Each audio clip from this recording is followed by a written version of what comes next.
Hello, my friends. I am glad you are here. Take a slow breath. Let your shoulders drop. If your day feels heavy, you can set it down for a moment. You do not need to solve anything right now. You can just listen. I will speak slowly, and we will take our time. When you are ready, we will begin. Have you ever wondered about Wi-Fi? It feels ordinary now. You open a phone, you sit in one room, and a message arrives. A song plays, a map appears. Most days, you do not think about it. But long ago, people had the same need in a simpler form. They needed to send a sign to someone far away. They needed to warn others. They needed to gather others. They needed to share news. Wi-Fi is new, but the need is old. How do you reach someone who is not close? How do you speak when your voice cannot travel? Long before cities, people lived close to the land. They moved with seasons. They followed animals. They searched for water. Life was small and near. A person could only speak to someone who was close. If someone was far away, your voice cannot reach them. So people used simple signals. In the evening, when the sky became dark, fire was the clearest sign. A small fire on a hill could show, "We are here." A bigger fire could mean, "Come now." Sometimes another group would answer with their own fire. Then both groups knew they were not alone. In the day, smoke could carry a sign. Smoke could be seen from far away in open land. It could not carry long words, but it could carry clear meaning. Sound also helped. A drum could be heard through trees. A horn could be heard across open ground. In rocky places, people hit stone to make a sharp sound. In wooded places, they hit wood. People used what the place gave them.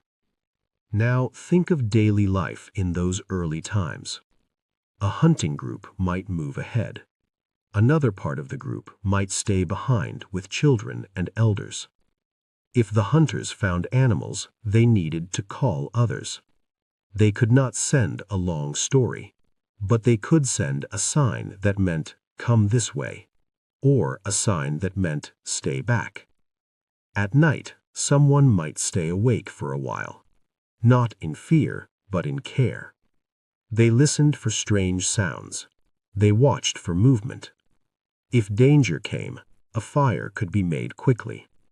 If the fire rose high, others would see it. If the fire stayed low, it might mean, "We are safe." In bad weather, signals became harder. Wind could push smoke away. Rain could hide a fire. Hills could block sound. But people kept trying because connection was not comfort. Connection was safety. If danger came, you needed to warn others. If food was found, you wanted to call others. If a child was lost, you needed help. Even joy used signals. A fire could also say, "We are safe tonight." A drum could call people to share food and talk. So early people learned a simple truth. The air can carry a sign. It can carry a warning. It can carry a call. As time passed, some groups stayed longer in one place. They planted seeds. They waited for harvest. They kept animals. They built small homes. Villages grew. In villages, connections still mattered, but it changed shape. Now the question was often how to organize many people. A field needs workers at the same time. Water needs to be shared. Animals need to be counted and watched. So villages used bells, drums, and watch places. They built higher points where someone could look out. They made simple rules for signals. One bell pattern for meeting, another for danger, a third for fire. Runners also mattered. A runner could carry full words. A runner could say, "The river rose." A runner could say, "A stranger group is near." But a runner was slow. A runner needed rest and food. A runner could be hurt on the way. So villages mixed both ways. Signals were for quick warnings. Runners were for longer messages. Now think of a village morning. The sun rises. People step out of small homes. A bell rings once, then again. It is not a song, it is a message. It means come to the center. An elder speaks. Work is planned. Water is shared. A guard is placed at the edge. This is connection too, not across miles, but across a community. Later, travel and trade grew. People moved when the land changed. Some people moved because other groups pushed them. Others traveled because trade was useful. Goods went with them, and these goods changed daily life. A trader might carry salt because salt could save food for later. Another might carry cloth because nights were cold on the road. Someone else might carry small pieces of metal because metal made tools that lasted. Many carried grain, packed in sacks or jars, because grain could keep a family alive when harvest was poor.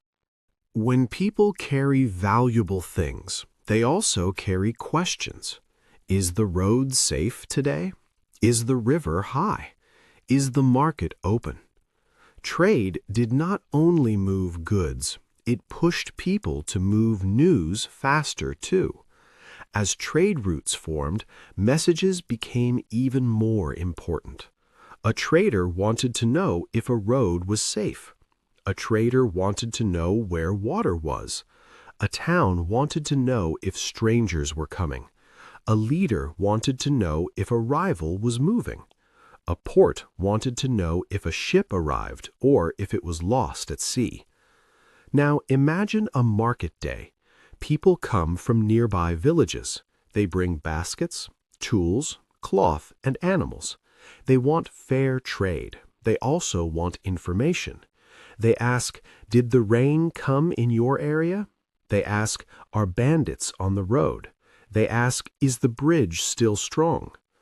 In a busy place, news moves from mouth to mouth. But some news must travel farther than a market can reach, so people built stronger message systems. In many places, watchers stood on towers. From a high place, a watcher could see far. In daylight, flags could carry meaning. One flag shape could mean one thing. Two flag woves could mean another. At night, fires and lamps could carry signs. In some places, people used bright flashes from polished metal or glass. A short flash could mean one thing, a long flash could mean another. On the coast, fire helped in another way. A bright fire could show a safe landing place at night. A missing fire could warn of danger. So the same old tools helped travel on water too. People learned that connection can protect a journey. Messengers on horseback also carried news where land allowed it, and in some regions, towns built relay stops on busy routes. A messenger rode to a stop, rested, and another messenger continued, so the message could move faster than one tired body. What mattered most was agreement. Many people needed to understand the same signs, so communities taught patterns to the next generation. One signal for danger, another for come, another for safe. In a busy town, a signal could also mean the gate is open, or it could mean the meeting starts. Over generations, these methods spread with migration and empire. When people moved, they carried habits with them. When traders met, they copied what worked. When armies marched, they needed messages behind them. When large states formed, leaders needed to give orders across distance, so some places built long chains of signal points across the land. One point could see the next one. In daylight, a worker could lift a flag or move a simple marker. At night, a worker could raise a lamp. The next point would copy the sign. Then the next point would copy it again. So a message could travel step by step faster than feet on a road. This changed daily life in quiet ways. A town near the signal line could hear news early in the day. They could open the gate. They could prepare guards. They could move goods before trouble arrived. But a town far from the line might wait. News could come late. Sometimes it came after a choice was already made. This did not make life equal. It made life organized. It also made life easier for people near the main city, where leaders lived. They heard news first. They could act first. But people far away often waited. A village on the edge might hear about a new rule only after it was already in place. A farmer might learn about a tax only when someone came to collect it. A small town might hear about danger only when it was close. Now comes the hard chapter, and we can speak about it calmly. Every message system needs work. Someone must build the tower. Someone must cut wood for fires. Someone must carry water to the watchpost. Someone must stand watch in cold nights and hot days. Someone must run when the signal is not enough. Often this work fell on ordinary people. Farmers, laborers, and messengers carried the load. They did not choose the message. They did not own the signal point, but they kept the system alive. And when rulers used message systems, they could also use them to control. A ruler could send orders quickly. A ruler could stop messages that they did not like. A ruler could punish people who shared news without permission. A ruler could decide which towns got news first. A ruler could leave other towns waiting. So connection had two sides. It helped communities survive. It also helped power spread and tighten. Who could speak and who had to listen was not the same for everyone. Then the modern world arrived, slowly. Machines helped people produce more goods. Cities became larger. Work became faster. Travel became common for many workers. In this faster world, messages needed to move faster too. Trains needed safe timing. Markets needed fresh prices. Factories needed workers to start and stop work at the same time. Hospitals needed quick calls for help. Families began to live far from relatives, so people depended more and more on quick communication. For a long time, many messages still depended on wires, but wires cannot easily follow every moving person, so wireless tools grew in importance. People began to expect connection while traveling. They wanted news while walking. They wanted to call family from far away. And in time, wireless connection entered daily life. This is where Wi-Fi appears in the story. Wi-Fi is a local wireless link. It connects your home, your shop, or your school to the wider world outside the home. You cannot see it, but you notice the result. A page opens, a call connects, a photo sends, a file downloads for work, and you notice it even more when it stops. The screen waits. The message does not go. The video will not load. In the past, if you wanted to send news, you might need a runner, or you might need a fire and a watcher on a hill. Today, you can sit still. You tap once, and the message can reach far. This changes daily life. It changes work. Some people work from home. Some people learn from home. Some people sell to buyers in other towns. Some people travel with maps on their phones. It also changes family life. A parent can call a child in another city. A person can speak to relatives across oceans. A worker can send money and messages from a small room. But again, there is a hard and quiet side. Wi-Fi is not shared equally. Some neighborhoods have strong service. Some have weak service. Some families can pay for fast plans. Some cannot. In some places, there is no steady connection at all. This affects chances for school and jobs. A student with weak connection can miss lessons. A worker can miss online jobs. A small business can struggle to reach buyers. A clinic can struggle to send records or get advice. When connection becomes important, rules often come with it. Think of small, normal places. A school might give students Wi-Fi, but it may block some websites.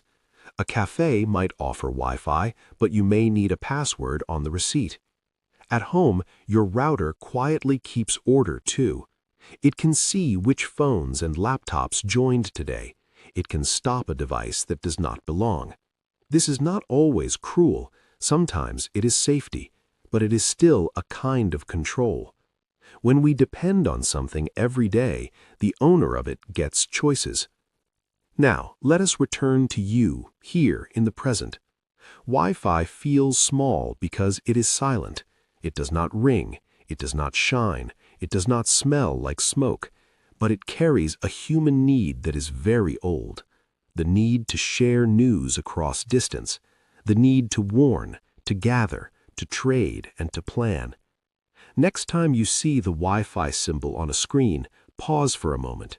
Think of a watcher on a hill, staying awake. Think of a runner on a long path carrying words. Think of a town gate with a guard waiting for news. Think of a market that changes when news arrives. Those people did not know your world, but they lived inside the same need, to reach someone who is not close, to keep a group together, to make life safer. And now you live in a time when the air carries messages all day. You do not need a tower on a hill. You do not need a runner on the road. You only need a small device and a signal in the room. That is a great distance from the past, and it is also a link to it. Take one more slow breath and let the story rest. It is the old human story of connection, continuing in a modern way. If you enjoyed this video, give it a big thumbs up, share it with your friends, and don't forget to subscribe for more videos.